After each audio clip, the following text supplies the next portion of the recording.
webinar. So Matt is a really experienced IB teacher, examiner, workshop leader. He's also an author of Cognity's teaching and learning resources for theory of knowledge and also for IBDP psychology. And before I hand over to Matt, I just want to mention very quickly that firstly, this webinar is being recorded. You'll receive a link by email in the next couple of days.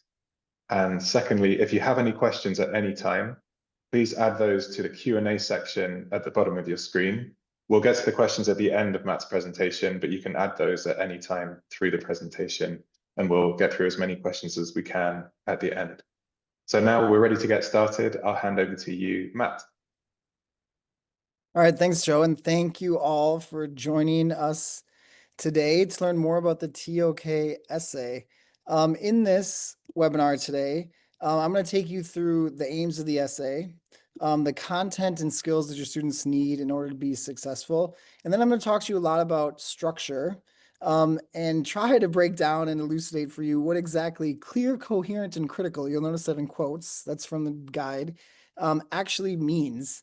And then I'll talk more about planning, how you can plan out the essay with your students, some activities you can do, and how Kognity can help you cultivate those skills that your students need to be successful. So, what is the aim of the TOK essay? This is directly from the guide. The TOK essay is an opportunity for students to engage in a formal, sustained piece of writing in response to a prescribed title focused on the areas of knowledge. The assessment of the task is underpinned by the following single driving question. Does the student provide a clear, coherent, and critical exploration of the essay title? Okay, and again, as if many of you are experienced IB educators in subjects other than TOK, you know that the devil is in the details with IB language, right? In IB rubric language. What exactly do they mean by clear and coherent? And what is a critical exploration? That is the opacity of some of the assessment models that we deal with. And again, my hope is that when you complete this webinar, you'll feel more clear on what those outcomes are. Some details around the TOK essay. It is a large part of the student's grade. It is 1,600 words maximum, and it is externally assessed. So one of the key questions we all probably ask ourselves when we backwards design our lessons for our students is, what must students know and be able to do in order to be successful? So they obviously need to have knowledge about the areas of knowledge, and experience working with them.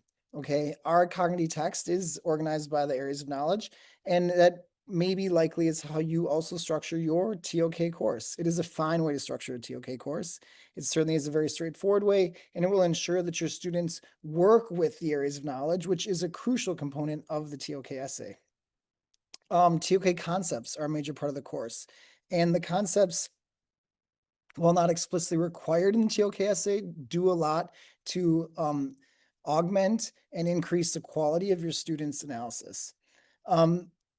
Kognity also frames the text around knowledge questions. It's important that your students work with knowledge questions.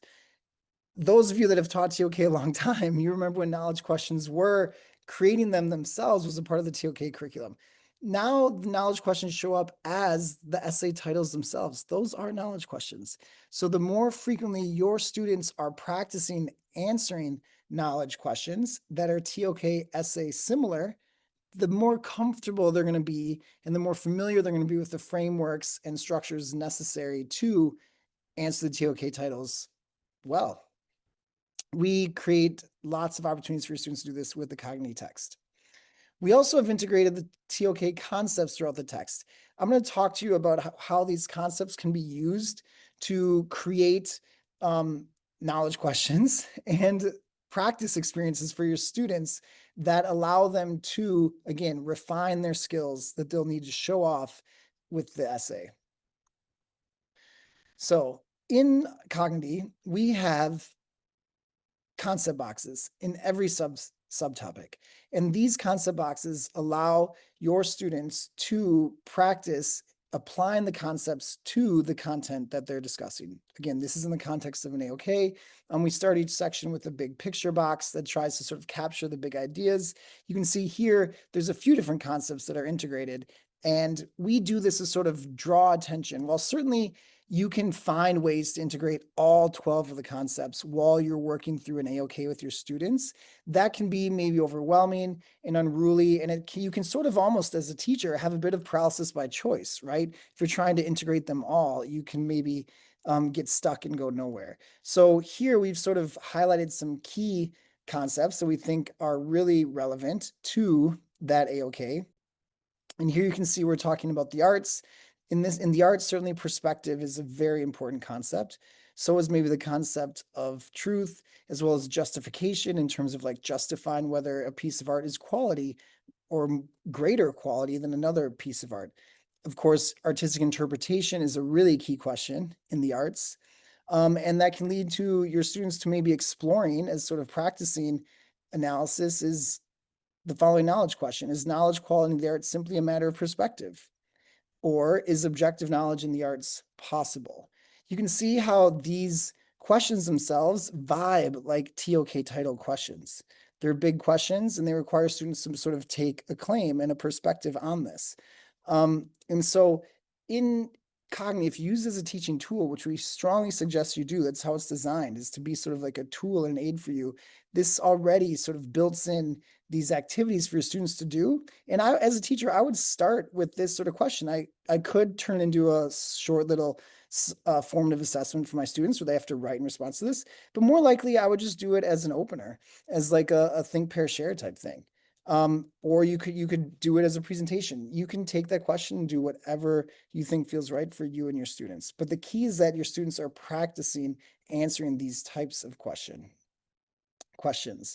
To facilitate that, we've also integrated activities that also leverage TOK essay style thinking. So you can see here again, this is also in the arts, and this is another concept box that's popped up in the arts. Consider the role of justification in the arts while examining the knowledge question. What type of evidence is needed to justify an object as art? Equally important is the question, how is justification different from truth? Earlier in the section, they were led through an activity to sort of think about what constitutes an art. Is our sports art? Could your students come up with evidence or justification for the claim that football is art, that basketball is art? Okay, what makes something art? And this is something that's sort of fun, but again, they're going to have to provide evidence for their claims. You could even do a debate like this. I've done that before. We do a class debate on exactly this question, our sports art. And that's fun because it gets your students practicing, like I said, using evidence in support of claims. Sometimes you can make them articulate arguments from both sides. So they have to show sort of like different perspectives on a given topic. And here we are still just living in a single area of knowledge, and TOK essay titles will require students to address 2 areas of knowledge. But when you start your course, it's never too early to start this type of thinking and work with your students, even if it is just sort of formative, even if it is informal and quick hitting, but at least they're practicing it. And that consistency is going to be key so that when they get to an essay title, it's not overwhelming for them. Here's another example, how we integrate the concepts into the TOK text and into activities for your students. This idea of truth. Is objective truth possible in mathematics? This is the type of question, again, that could come up as an essay title, where they would have to compare the type of knowledge produced in mathematics versus the arts, for example, right? And they'd have to compare 2 different areas of knowledge. But again, if you start sort of just basic, where you have your students answer these knowledge type questions and you can create them by simply integrating the concepts, it's a good way to create a knowledge question for your students to practice on and have them practice inside one AOK. You can get them, again, doing TOK essay style practice frequently and often. Here again, you can see that within history, here we are driving home the concept of perspectives. Do different historical perspectives promote or hinder knowledge production in history? Okay, then we get into the role of empathy, context. These are very sort of history, sort of specific skills, but driving these types of questions home while you're teaching the course and taking them through the AOK is the type of work your students need and the type of learning experiences you need to be doing with your students to help them develop the skills of the essay.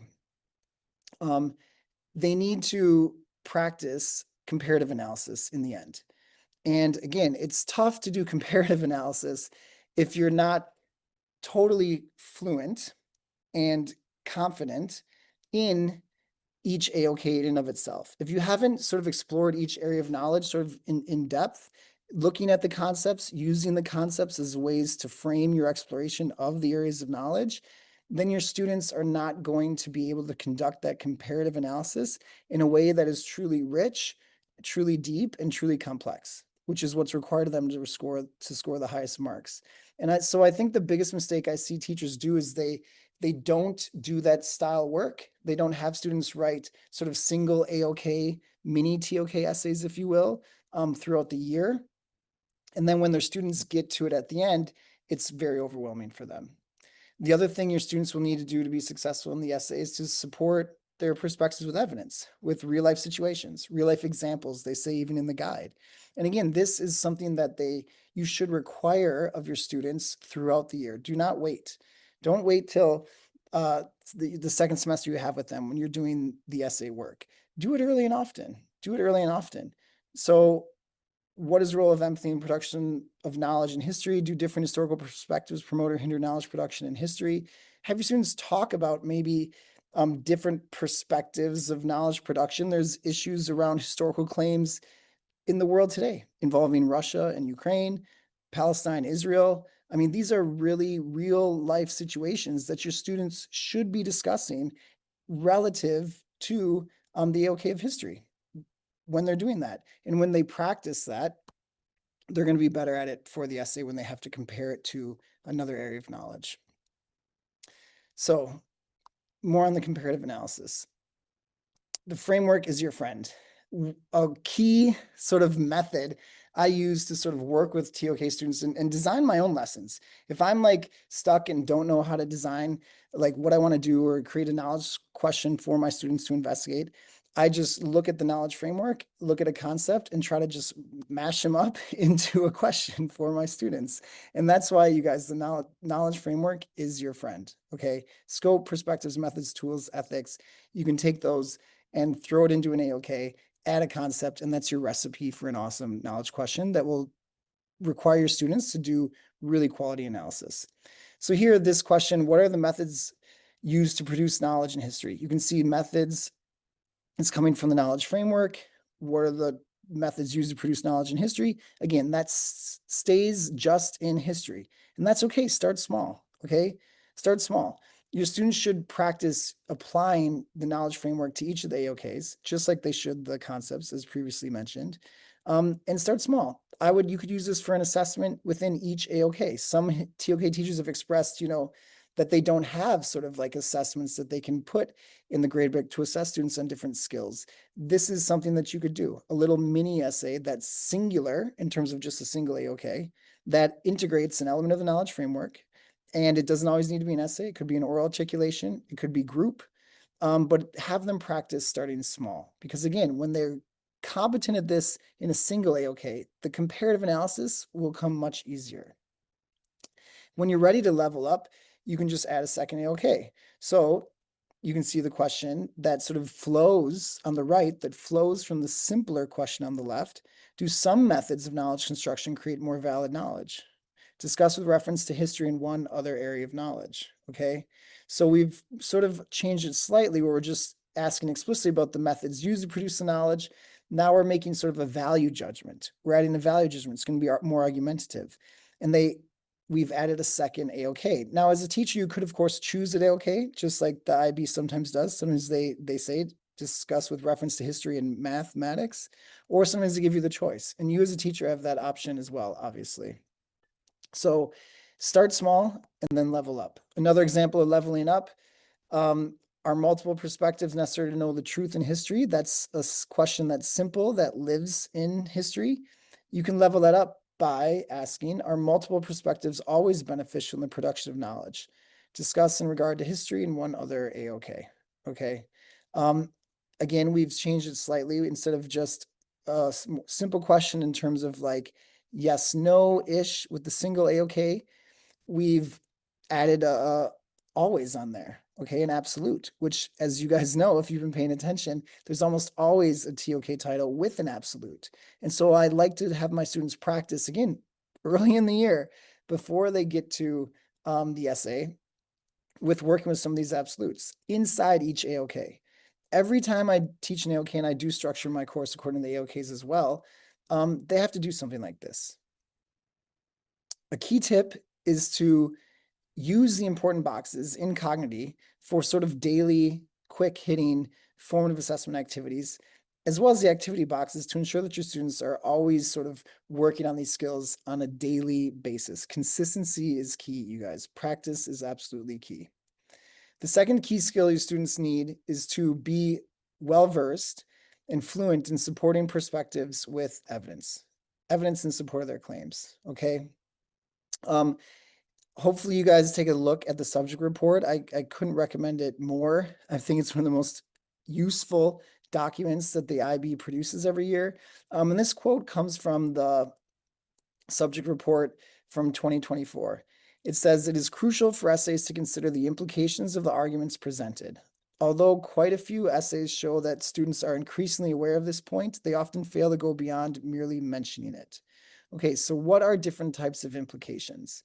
It can be applications, which, it could apply to another subject, how it could apply to the real world, how it could apply to other situations. Implications is obviously a slightly different word. Why does this matter, right? Why is this important?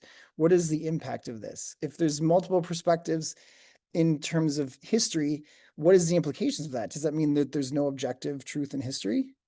So it's really important that the students outline and articulate their implications. The other way they can do it is through personal examples, which the IB encourages and loves. Integrate current events, as I just mentioned. You guys know from the exhibition, the whole point is to show that what's the phrase from the guide? That TOK is all around us. That TOK is meant to change their mindsets, right? The interesting thing about TOK is we don't necessarily have, although there are skills and content, if you will, that students will acquire as they move through TOK. I think we all would agree that our learning outcomes aren't skills and content like in a chemistry class or maybe a history class. Instead, our learning outcomes are mindsets, right? It's a mindset. We hope our students view the world and their place in it differently when they've finished TOK than when they started, right? And so the IB loves having your students sort of reflect on that and give their personal examples. It's also okay to use course content. It's also for them to be self-referential, to use an example, that awesome provocation that you brought into class, okay? It's great for them to reference that in their essay. The key is that they need these things. They need these things. They cannot have an argument void of application, implications, personal examples, connection to the real world, current events, or course content, okay? If they think of it as this broad sort of option, this broad menu, if you will, of ways that they can demonstrate this skill and earn the highest mark bands, it hopefully will nudge them away from the more cliche examples, of heliocentrism and what else? Flat Earth. I mean, all these things that also are mentioned in the guide that IB examiners are sort of, sick of sort of hearing, because it seems disconnected from the student. It seems perhaps even inauthentic in an AI world, right? It seems cliche. And we want our students to really make it personal and to show the connection between their analysis and why that matters, why it's not just, philosophy, why it has a real application to the world around them. So you can see we've tried to also bring this through in the text. So this last sentence, again, with this sports art activity, return to the example earlier. When your students do this, ensure that you're providing evidence to support this point of view and even consider the implications of sport as art. Okay, what could be some implications of sport as art? Well, if we consider sports art, maybe it could change the way we appreciate athletics. Okay, maybe we could change the whole way we perceive them. Maybe we could bring in a different segment of viewer.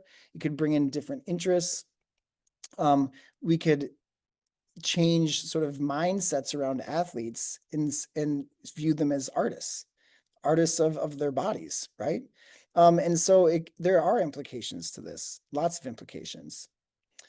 And lastly, for the essay, structure is key, you guys. TOK structure is really key. And well, I'll get to in a second, but a key element on structure, I'll talk about in a minute. What a brief generalized paragraph structure for students is a point of view clearly articulated and explicitly linked to the prompt in AOK. They have to stay on question. A big comment in the subject reports and an issue with essays is that they deviate from the question. They go on a tangent and they don't come back to the question. It's really important to have that your students have strong topic senses. So again, to return to my earlier points, if you're requiring your students to practice articulating their analysis, either through the written or spoken word, then you all year can be monitoring this. You can be giving feedback to ensure that the analysis is on point and is on prompt, is on question, okay? They then will go into a discussion of that point of view in the context of an AOK relative to the implication of the perspective, or the conclusion of the argument. They could provide a real world example of its occurrence in the real world, and then they can evaluate it. Okay, now the evaluation is not point counterpoint structure. They actually pointed this out in the guide, in the subject report. A point counterpoint structure, while it seems very tempting for both you and your students because of the structure it provides, the IB examiners have said that it gets too counterpointy, that there's too much time dedicated to the counterpoints. And in some cases, the counterpoints end up being stronger than the points themselves. And the student ends up arguing with themselves and disproving their own argument, which is not what they're meant to do. They're meant to explore. So instead of thinking about it as point counterpoint, I tell my students to think about it as point and nuance. Point nuance. You could say point critical thinking, but like point nuance. So what is the nuance here? Okay, what are some caveats? Point caveat. That's another way you could phrase it. And that is softer, but it will still allow your students to demonstrate evaluation, but not to the point where they've evaluated themselves out of their argument, which has been a problem as stated by the subject report. And you can sort of repeat this for the body paragraphs, but I don't want you to think that the body paragraphs that this needs to be, and your students should certainly not think this, they need to have like 3 points or 3 different examples or 4 different examples. Like it's all about depth, right? It's all about depth. And if you can flow from like 2 different perspectives on the question and, so 2 different perspectives, but talking about each AOK, that could be enough, right? But that could end up being like 4 paragraphs because remember, it's always going to be 2 AOKs, right? And so while it is useful to provide your students with a structure, I would provide them with a soft structure so that they don't get too bogged down in like needing point, counterpoint, conclusion, point, counterpoint, conclusion. Like that can get too redundant and repetitive. This is an example of something that I give my students to help them brainstorm. I have them write their prompt at the top that they've chosen. Okay, and I actually give them multiple copies of this when we're unpacking the prompts. They can try on different prompts, right? We sort of do some speed dating around unpacking. I'm sure you all have wonderful and different unpacking processes that you use with your students. So they can do this with multiple ones. And then I have them always rewrite it in their own words. What is this question actually asking you, right? What is the main focus of the question? Because that's half the battle, as you know. That's that unpacking bit, right? And so then they write that here. And then here, I tell them to provide a perspective or claim on the prompt, and then a real world example to support it with the AOK it lives in parentheses, okay? And then implications, and then maybe limitations of example relative to the prompt. So like maybe why is that not a perfect example? Or what are some limitations or nuance of the example? I would write there. I actually should write there. I should have in my document now.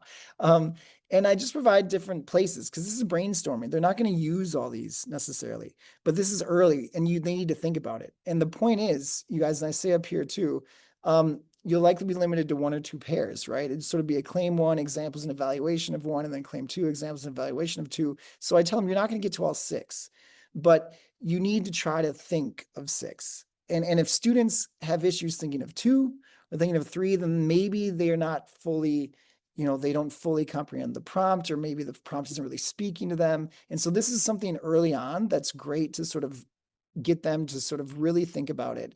And it's not exactly like an outline, but it's sort of the beginning of an outline. It's the origin of an outline that you can use with them.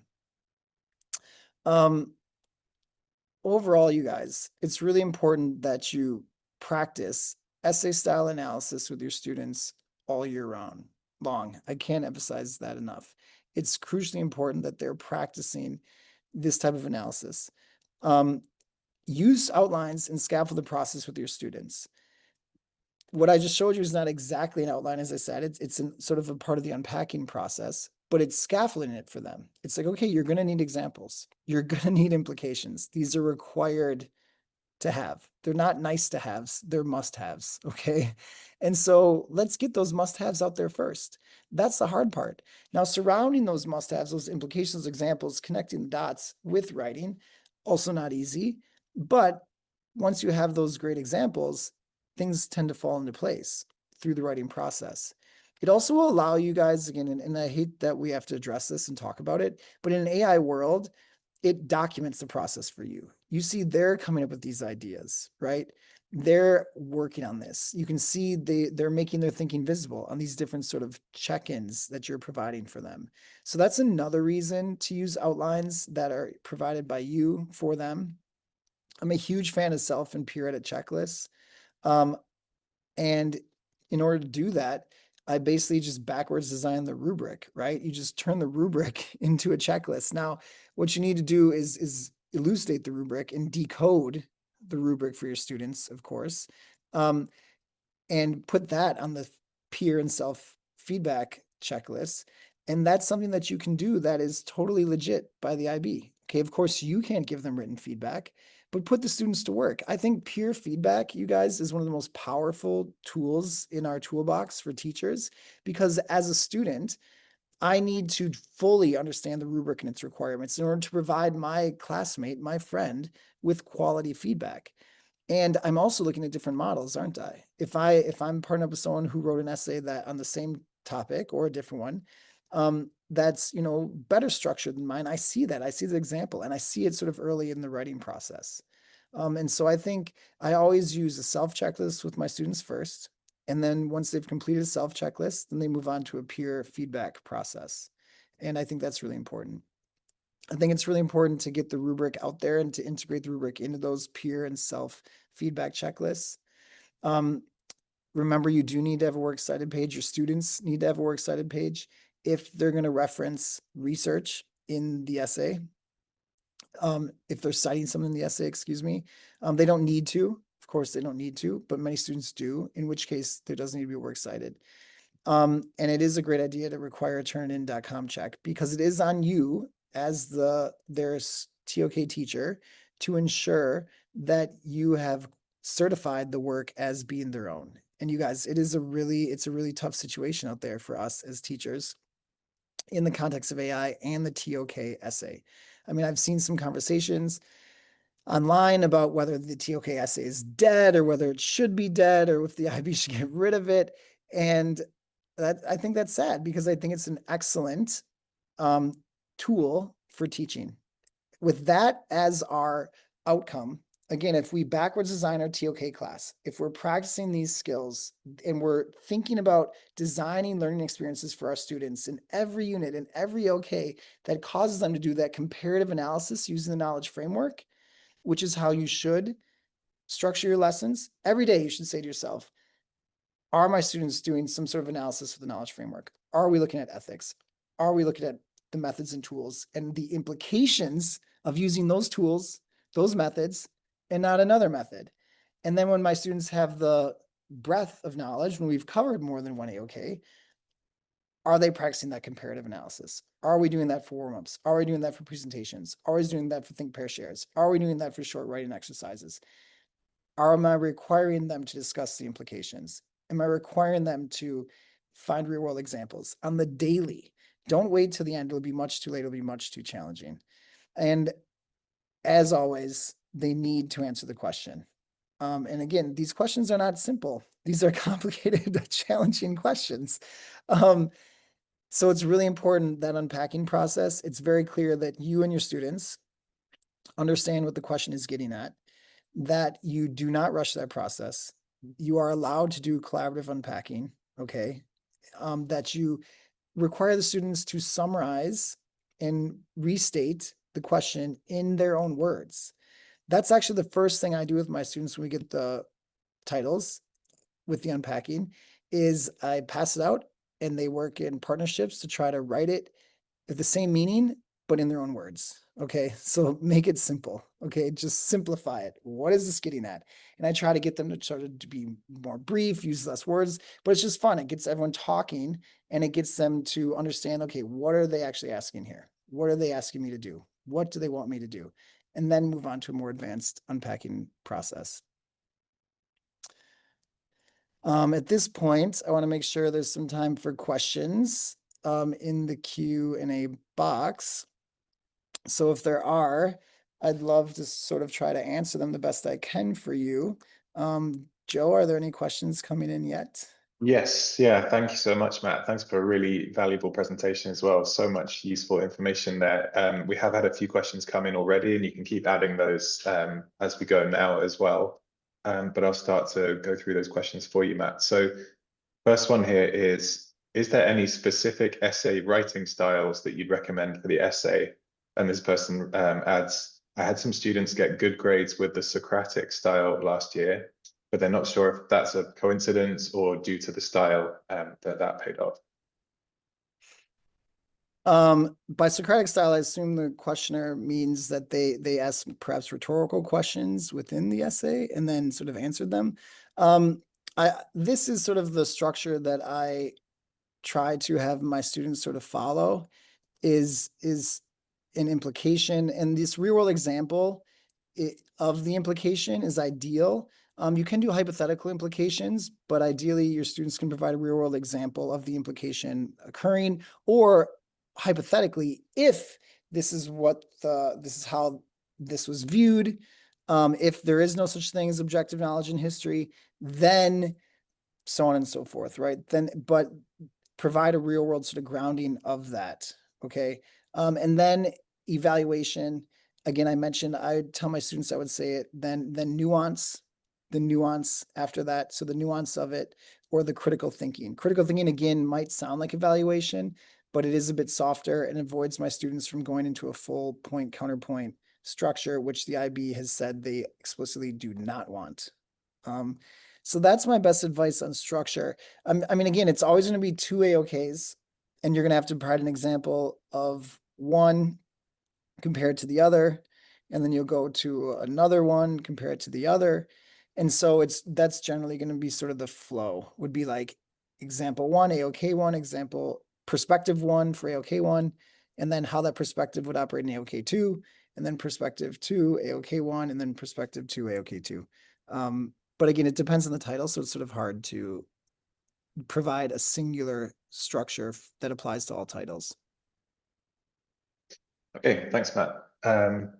Next question, I'm going to try and cover a few different questions that have come in around this same topic, and that was around implications and applications for an argument. So a couple of people asking maybe for an example of a concrete implication or an application, or if you could clarify the difference between applications and implications a little bit. Yeah, so that's a great question. So let me go back here. So an application would be, if we stick on history, I'm trying to think methods and tools. An application would be how that conclusion can be applied to future learning or another context. So like an implication then is like what that leads us towards. So an implication of there being no objective truth in history is that an implication could be that there could be multiple claims in a single historical event, right? An implication is that we can't agree on a shared history, that historical claims are suddenly invalid, right? That could be an implication, that it could render historical claims invalid. perhaps an application of the conclusion that there's no objective truth in history could be applied to Russia's claim that they didn't invade Poland, was it? Or their claim they didn't invade Crimea, maybe. Or I guess we don't even look that far back. Trump said that the Ukraine started the war. So that could be an application of no truth in history. Maybe Trump was just articulating a relativist perspective on historical truth. um, so that would be sort of an example of application versus implication. There's tiny differences. And so maybe you don't need to mention application to your students and just mention implications. That might be more straightforward for them to understand. Okay, thanks, Matt. Another question that came here, which I'm actually also going to recommend to people that if you check out Matt's other webinars as well, there have been some other sessions we've had over the last year or two on theory of knowledge. So there are lots of areas that kind of cross over with those webinars too. So this question might get to some of that. But we had a question which is, how would you suggest subject teachers embed TOK in their subjects and lessons? I know that's not a TOK essay specific question, but it might be an interesting one to get into quickly now. Yeah, I think the framework I'm trying to write. So that's how if you are a TOK teacher at a school, I know this is a mission of every single IB school is to integrate TOK across the curriculum, and it is something many schools struggle with. What I've done is simply email the framework to my colleagues. I've hung up the framework in our staff lounge, in our teacher lounge. And if you can just get your colleagues to use these words in their class, you guys, it's a huge help to your kids. Like a change in psychology, as Joe mentioned, I'm author of the psychology text. Just using the word perspective instead of theory, that's a change with the new guide. That's a change in my language that I've tried to do now in psychology. Instead of saying this theory, this perspective, because that's the language they use now. But that'll also be shared with TOK kids, right? To have your chemistry teacher talk about the scope of chemistry versus biology versus physics. That's really useful. The methods used in chemistry versus physics, okay, or the different tools, to have them talk about ethical considerations of different investigations or ethical considerations of the implications of findings in other classes, like CRISPR technology, for example, in their advanced biology class, okay? These types of things, just getting them, just sharing the framework with them, I've found is the simplest, most straightforward, and simultaneously most useful approach. Great, thanks for that, Matt. So the next question that we'll take is back to the essay, and based on the latest IB comments on the essay, it seems like they may be leaning back into the ways of knowing as being more important, or that's in the question. So this attendee is asking, should I be more overt with the ways of knowing as opposed to being very focused on the knowledge framework throughout? Well, the ways of knowing were technically sort of dropped from the last iteration of the guide, and sort of not replaced by the concepts, but they weren't, they were sort of de-emphasized, very much de-emphasized in the most recent iteration of the guide. Those of us that have knowledge of the ways of knowing, intuition, faith, reason, logic and reason, they're useful to teach your students because they're useful epistemic words, right? They're useful words about epistemology. They're useful words about discussing the strengths and limitation of a thing. You could also view the ways of knowing as a tool of knowledge. And we have methods and tools as part of our framework. And so if you have that comfort level, here's the thing too. If your students use TOK language, whether that's the concepts, whether that's the framework, whether that's ways of knowing, it's going to vibe very well with examiners. It's going to vibe well with examiners. And I had a slide on like not term dropping, but term integration. And I just removed it because the IB doesn't want you, and they mentioned this in the examiner report too, they don't want students forcing terms in there and try to term drop and sort of show off. That doesn't come off sincere. But here's the thing, you guys, again, if you're using them on your daily learning activities, if it's becoming part of your students' language, if you require them which I've done. I've had them do writing responses and saying, you got to use 3 concepts in your response. Use 3 concepts in your response. And I've literally graded them just on the fluidity with which those concepts are integrated. I'm not actually grading anything else. I'm grading just the fluidity of concept integration to get them to choose from the menu of 12, which 3 am I going to use in my response to discuss this thing? And then I'm just grading them on how well. It's just a quick formative grade. It's not like a big deal, but they're practicing. They're practicing using the language. And as you guys know, so much of the IB is speaking the IB's language. And that goes a long way. It really does. And it also levels up their discourse because these concepts are great concepts. The ways of knowing are great things to discuss and use for frameworks of analysis. And so, yes, short answer, yes. Use the ways of knowing and encourage your students to do it, but also use the concepts, also use the framework. It's all about just quality of integration and like fluidity of integration. Okay, thanks, Matt. And the next question here is an interesting one. I find that some of my students will go far deeper into a subject area than I'd expect a TOK examiner to understand unless they taught that subject, especially in maths. It's the example here. So how would you recommend dealing with this? Should this teacher encourage their students to maybe dumb it down and make it appropriate for someone who isn't a specialist in the subject? That might be a niche question, but that's such a good question. I think all of us, if we've been doing this long enough, maybe have an essay we've given an A. We know it's from a brilliant student. We know they nailed it, and it comes back with a B or a C. And we're just like, I'm sorry, they didn't get it, right? But that doesn't help our student get those points that they wanted, right, from their TOK score. And that stinks when that happens. That's very, very frustrating. Would I advise the student to dumb it down? That's a really good question. Can you understand it? I mean, there's something like really good science writers, really good math writers have a talent, right? Like Brian Greene is a talent for writing about physics. Stephen Hawking is a talent for writing about physics in ways we can understand. Not every scientist has that skill. So if your student can't articulate themselves lucidly in a way that like you can understand, then maybe it's partly they're too smart for their own good, and partly maybe they're not the best at expressing themselves clearly. So don't think I'd ask them to dumb it down. I'd ask them to rework it in a way that is comprehensible. And if it takes so much, if it's so complex, I'm also just, as I'm answering this question, worried about word count. Okay, how much word count are they dedicating this one example, right?